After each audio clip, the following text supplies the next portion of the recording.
السلام علیکم ورحمۃ اللہ وبرکاتہ۔ آج کا سبق ہے نمازی اور بے نماز عورت میں فرق۔ عن عبداللہ ابن عمر رضی اللہ تعالی عنہ عن النبی صلی اللہ علیہ وسلم انہ ذکر الصلاۃ یوما فقال من حافظ علیہا کانت له نور وبرہان ونجاۃ یوم القیامہ ومن لم يحافظ علیہا لم تکن له نور ولا برہان ولا نجاۃ وکان یوم القیامت مع قارون وفرعون وہامان وابی بن خلف۔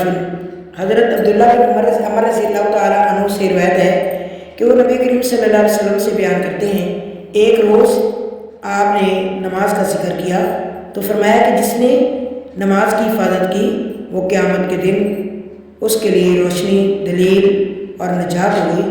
جس نے نماز کی حفاظت نہیں کی اس کے لیے روشنی، برہان اور نجات نہیں ہوگی، اور وہ قیامت کے روز قارون، فرعون، حامان، ابی بن خلف کے ساتھ جہنم میں ہوگا۔ اس حدیث میں نماز کی فضیلت بیان ہوئی ہے کہ جو شخص اس کی حفاظت کرے گا تو یہ اس کے لیے قیامت کے دن روشنی، دلیل اور باعث نجات ہوگی۔ جو اس کی حفاظت نہیں کرے گا تو اس کا حشر قارون، فرعون، حامان، ابی بن خلف اور ان بڑے بڑے کافروں کے ساتھ ہوگا۔ اکثر عورتیں بچوں کا یا کپڑوں کی صفائی کا بہانہ بنا کر نماز میں غفلت کر لیتی ہیں۔ یہ کوئی عذر نہیں، کیونکہ نماز کسی حال میں بھی معاف نہیں، سوائے حیض و نفاس کے۔ حساب کے دن سب سے پہلے نماز کے متعلق سوال ہوگا۔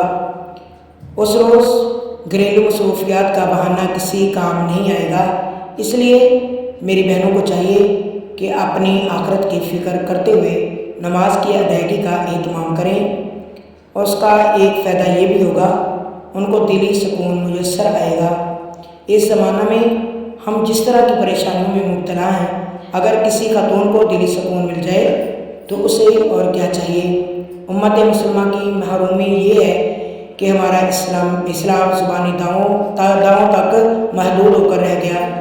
دعویٰ اللہ اور اس کے رسول کی محبت کا ہے، جبکہ اعمال اس سے مختلف ہیں۔ اللہ سے دعا کرتے ہیں اللہ رب العزت ہم سب کو نمازی بنائے، آمین۔